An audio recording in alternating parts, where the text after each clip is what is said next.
एका अत्यंत महत्त्वाच्या बातमीनं आपण महाराष्ट्राची खबरबातला सुरुवात करणार आहोत। एका खाजगी संस्थेनं निवडणूक पूर्व घेतलेल्या एका राजकीय सर्वेच्या जाहिरातबाजीवरून महाराष्ट्रातलं राजकारण तापल्याचं पाहायला मिळतंय आणि या सर्वेत राज्यातल्या जनतेनं पुन्हा एकदा भाजप आणि शिवसेनेच्या बाजूने कौल दिल्याचं दिसतंय।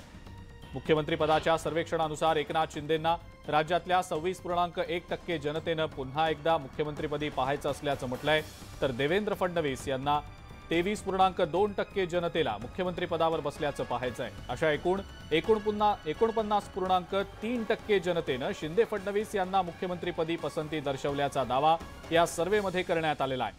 पण या सर्वेत एकनाथ शिंदे हे फडणवीस यांच्यापेक्षा जास्त लोकप्रिय असल्याचं दाखवण्यात आल्यानं आणि याची जोरदार जाहिरातबाजी झाल्यानं भाजपनं उघड नाराजी व्यक्त केलेली आहे। एकीकडे भाजप आणि शिवसेनेत मतभेद निर्माण होण्याची शक्यता वर्तवली जाते। लोकप्रियतेवरून सत्ताधाऱ्यांमध्ये धुसफूस आहे की काय अशी चर्चा सध्या सुरू आहे। मुख्यमंत्री पदासाठी नेमकी कुणाला पसंती दिली गेली आहे, सर्वेतनं नेमकं काय काय समोर आलेलं आहे पाहूया। मुख्यमंत्री पदासाठी एकनाथ शिंदे यांना तब्बल 26.1% जनतेनं तर देवेंद्र फडणवीस यांना 23.2% जनतेनं पसंती दिलेली आहे। एकूण 49.3% जनतेची शिंदे फडणवीस यांना मुख्यमंत्री पदासाठी पसंती दिसतेय। तर नेमका कोणत्या पक्षाला जनतेनं कौल दिलाय हे देखील पाहूया। भाजपला तब्बल 30.2% जनतेनं कौल दिलाय, तर शिवसेनेला 16.2% जनतेनं कौल दिलाय। म्हणजेच भाजप आणि शिवसेना युतीला पुन्हा सत्तेवर आणण्यासाठी तब्बल 46.4% जनता इच्छुक असल्याचं या सर्वेच्या माध्यमातून समोर आलेलं आहे।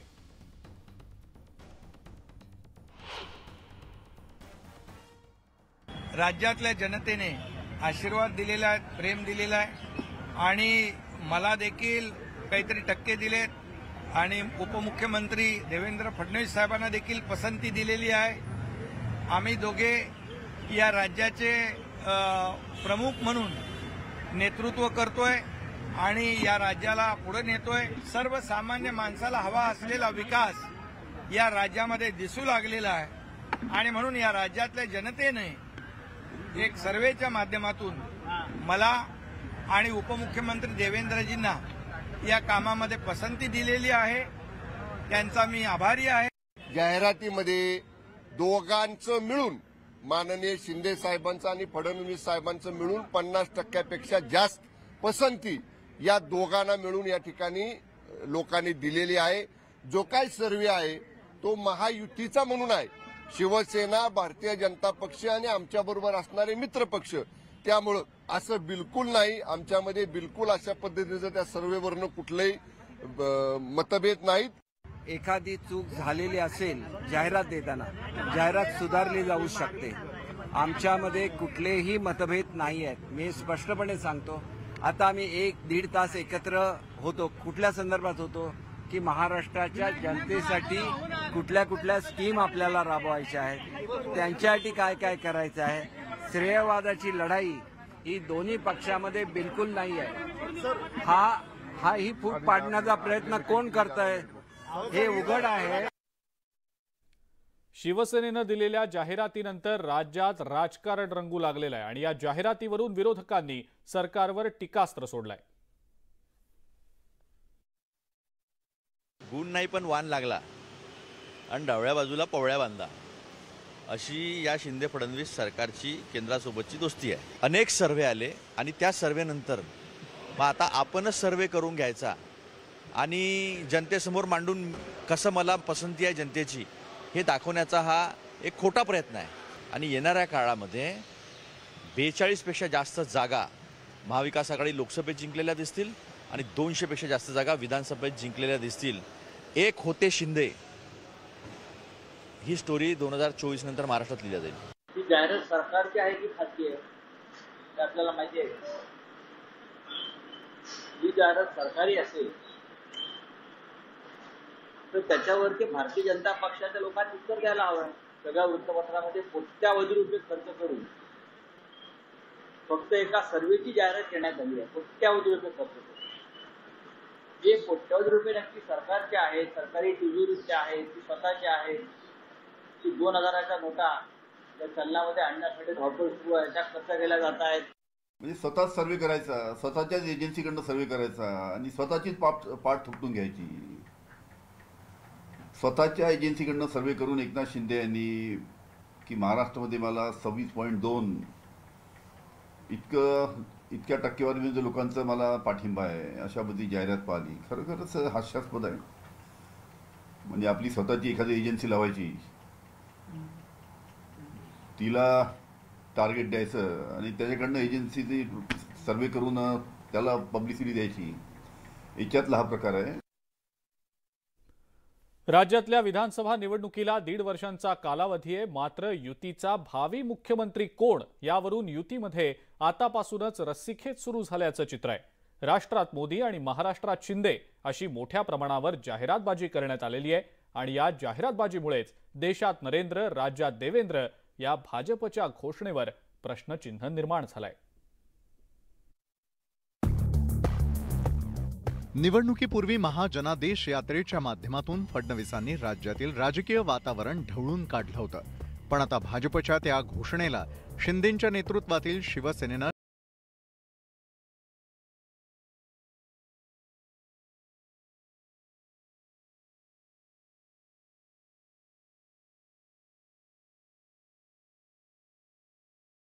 सर्वच प्रमुख वृत्तपत्रात झळकली आहे. या जाहिरातीमुळे भाजप शिवसेना युतीत बेबनाव असल्याच्या चर्चेला तोंड फुटलंय.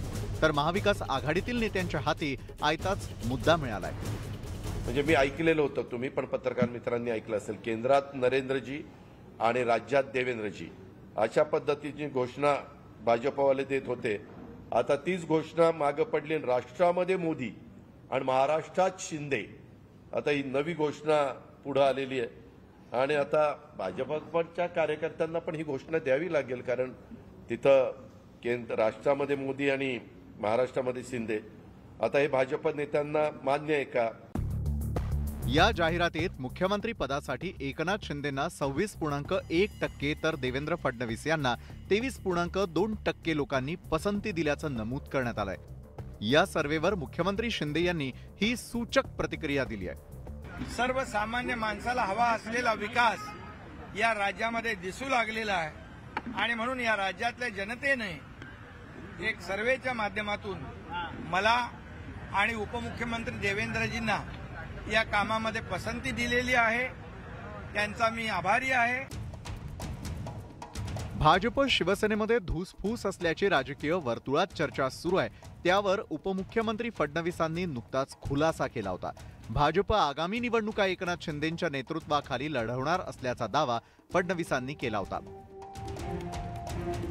या जाहिरातीतून एक प्रकारे शिंदेंच्या नेतृत्वातील शिवसेनेनं आगामी 2024च्या विधानसभा निवडणुकीसाठी पुन्हा एकदा मुख्यमंत्री पदावर दावा केल्याचं बोललं जात आहे. पण शिंदेंचा हा दावा भाजपला खरंच पचनी पडणार आहे का? देवेंद्रजी मागे पडले, एकनाथजी पुढे गेले, हा जो निष्कर्ष आपण लावतो या निष्कर्षाला अर्थ ठरत नाही. शेवटी शिवसेना भाजप आम्ही भाऊ म्हणून काम करतो, एकत्र काम करतो आहोत. खरं तर गेल्या वर्षी जून महिन्यात राज्यात सत्तांतर झालं आणि पुन्हा भाजप सत्तेत आली. त्यावेळी देवेंद्र फडणवीस पुन्हा मुख्यमंत्री होणार अशी अटकळ लावली जात होती. पण केंद्रातील भाजप नेतृत्वानं मुख्यमंत्री पदासाठी एकनाथ शिंदेंची निवड करत अनपेक्षित राजकीय धक्का दिला. त्यामुळे इच्छा नसतानाही फडणवीसांना उपमुख्यमंत्री पद स्वीकारावं लागलं. आता 2024च्या निवडणुकांसाठी भाजपनं कंबर कसली आहे. मात्र शिंदेंच्या नेतृत्वातील शिवसेनेनं सर्वे आणि जाहिरातीच्या माध्यमातून भाजपवर कुरघोडी केल्याची चर्चा राजकीय वर्तुळात सुरू झाली आहे. Bureau report, news 18 Lokmat. सध्या संपूर्ण राज्यभरात महाराष्ट्राचे भावी मुख्यमंत्री म्हणून विविध राजकीय नेत्यांचे होर्डिंग्ज आणि बॅनर्स त्यांच्या समर्थकांकडून लावले जात आहेत. यामध्ये आता आदित्य ठाकरे यांची देखील भर पडलेली आहे. छत्रपती संभाजीनगर शहरातल्या उस्मानपुरा परिसरात युवा सेनेच्या शहर प्रमुखानं महाराष्ट्राचे भावी मुख्यमंत्री आदित्य ठाकरे अशा आशयाचे बॅनर त्यांच्या वाढदिवसाच्या निमित्तानं लावलेत. सन्माननीय आदित्य साहेब ठाकरे यांना वाढदिवसाच्या खूप खूप शुभेच्छा. आज काही वर्तमानपत्रामध्ये आलं होतं की महाराष्ट्राचे मिंदे गटाचे मुख्यमंत्री एक नंबर, पण मी सर्व जनतेतले मनातील मुख्यमंत्री खरं म्हणजे आदित्यसाहेब ठाकरे भावी मुख्यमंत्री यांना वाढदिवसाच्या खूप खूप शुभेच्छा.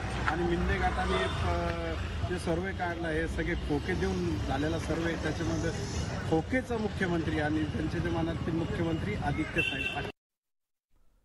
राज्य मंत्रिमंडळाची बैठक पार पडली. बैठकीमध्ये अत्यंत महत्त्वाचे निर्णय घेतले गेलेले आहेत. सततच्या पावसामुळे नुकसान झालेल्या शेतकऱ्यांना सुधारित दरानं तत्काळ मदत देण्याचा निर्णय घेतला गेलेला आहे आणि यासाठी 1500 कोटी रुपयांची तरतूद करण्यात आलेली आहे. तर कंत्राटी ग्रामसेवकांच्या मानधनात वाढ केली जाणार आहे.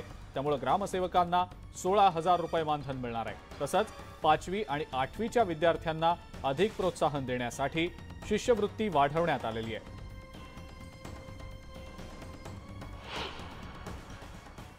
आतापर्यंतच्या इतिहासामध्ये सततच्या पावसामुळे होणारं नुकसान देय नव्हतं.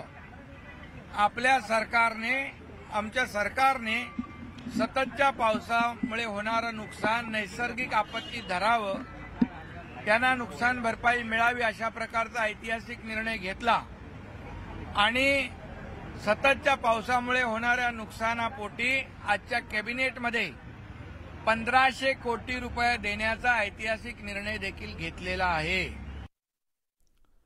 बोगस बियाणे विक्रेत्यांवर कठोर कारवाई करावी असे आदेश मुख्यमंत्री एकनाथ शिंदे यांनी मुख्य सचिवांना दिलेत. राज्य मंत्रिमंडळाच्या बैठकीत बोगस बियाणे विक्रीच्या घटनांसंदर्भात चर्चा झाली आणि त्यानंतर मुख्यमंत्र्यांनी कडक पवित्रा घेत कठोर कारवाईचे आदेश दिले. न्यूज 18 लोकमतनं राज्यामध्ये अनेक ठिकाणी बोगस बियाण्यांची विक्री होत असल्याचा प्रकार समोर आणलेला होता आणि त्याची दखल घेत मुख्यमंत्र्यांनी बोगस बियाणं विक्री करणाऱ्यांवर कठोर कारवाई करणार असल्याचं स्पष्ट केलेलं आहे.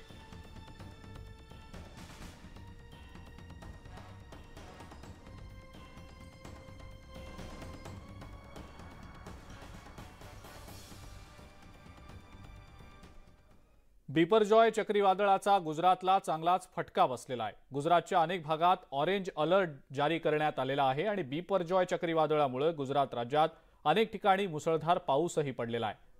तब्बल 20,000 लोकांना सुरक्षित स्थळी हलवण्यात आलेलं आहे. जामनगरमध्ये नेमकी काय स्थिती आहे याचा आढावा घेतलाय आमच्या प्रतिनिधी विनया देशपांडे यांनी.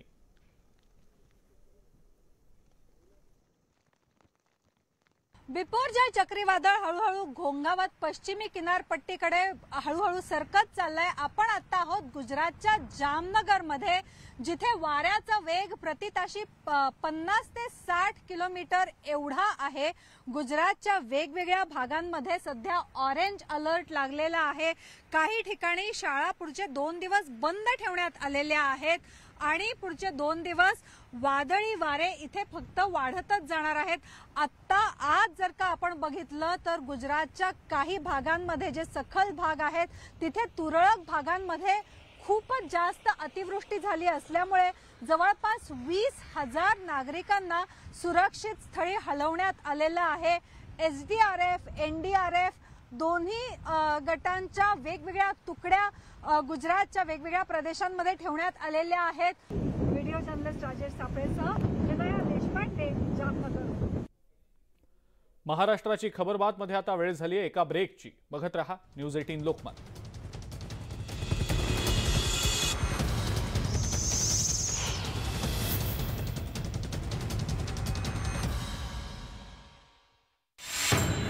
जगासोबत चालायचं तर अपडेट राहावंच लागेल.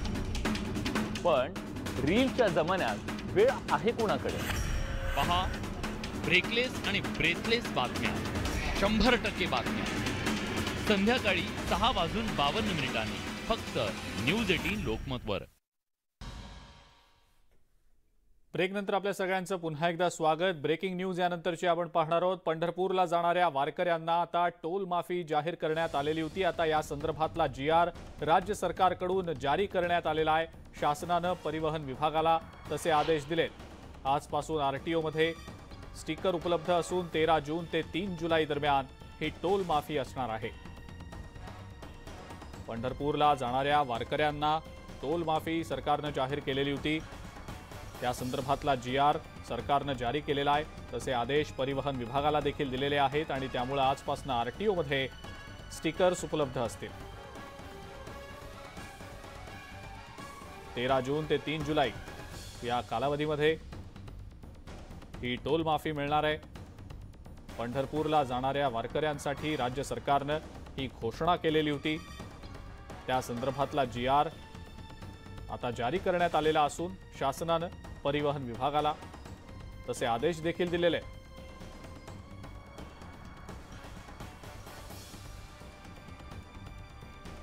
अधिक माहिती या संदर्भातली आपण जाणून घेणार आहोत। तुषार रुपनवर आपला प्रतिनिधी आपल्या सोबत आहे सध्या। तुषार, काय नेमकी माहिती? पंढरपूरला जाणाऱ्या मानाच्या ज्या पालख्या आहेत, भाविक आहेत व वारकऱ्यांसाठी खूप मोठ्या प्रमाणात गर्दी होत असते। त्यांच्या टोलचा मुद्दा अनेक वर्ष ऐरणीवरती होता, मात्र शासनाने त्यांना खुशखबर दिलेली आहे। आषाढी एकादशी निमित्त वारकऱ्यांच्या गाड्यांना आता सार्वजनिक बांधकाम विभागाकडून टोल माफी करण्यात आलेली आहे। गाडी क्रमांक असेल, चालकाचं नाव असेल असा मजकूर नमूद करून आता आवश्यक त्या संख्येनुसार स्टिकर हे पुरवले जाणार आहेत। आता त्या संदर्भात स्टिकर RTO ऑफिसमध्ये आजपासून स्टिकर उपलब्ध होणार आहेत। त्यामुळे पंढरपूरला जातेवेळी व पंढरपूरहून येतेवेळी ही सवलत मिळणार आहे। त्यामुळे वारकऱ्यांच्या वाहनांना 13 जून ते 3 जुलै दरम्यान टोल माफीचा महत्वपूर्ण असा निर्णय हा राज्य सरकारने घेतलेला आहे। या संदर्भातले स्टिकर हे RTO कार्यालयामध्ये उपलब्ध होणार आहेत। त्यामुळे वारकऱ्यांसाठी राज्य सरकारकडून ही आपल्याला खूप महत्वपूर्ण खुशखबरीचा निर्णय म्हणावा लागेल। अजिंक्य। बरं तुषार, धन्यवाद सविस्तर माहिती दिली त्याबद्दल। आणि या सगळ्या महत्त्वाच्या बातम्यांसोबतच महाराष्ट्राची खबरबात मध्ये आता वेळ झाली इथंच थांबण्याची। ताज्या बातम्या आणि अपडेटसाठी बघत राहा फक्त न्यूज 18 लोकमत।